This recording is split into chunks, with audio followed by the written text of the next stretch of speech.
Chapter 3 of the book, Rob, is transparency. Why is transparency important to Why is transparency important to living the life you desire? So by growing up in a household with 6 siblings and growing up in the inner city, being a guy, you weren't supposed to show your sensitivity to things. So I thought growing up my whole life that the tough guy was the guy that didn't show his feelings. And I thought the tough guy was the guy that didn't show his sensitivity to things.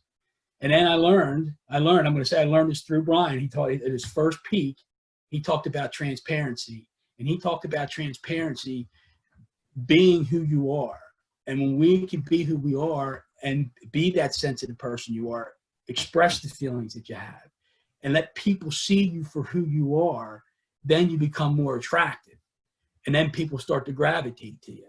And when I learned the gift of being transparent, it was like a get out of jail free card.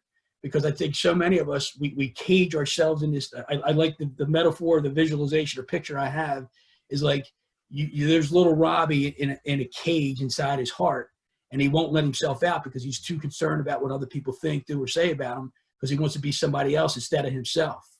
But if he would just take that word transparency and look at it as if it were a key and open up that door inside his heart and let himself out to be who he's supposed to be, then you're going to live like the life that you're really supposed to live, and not somebody else's life, and not live on somebody else's terms. You're going to live your life the way you're supposed to live it. And just being able to do that is one of the most freeing things I think an individual can do.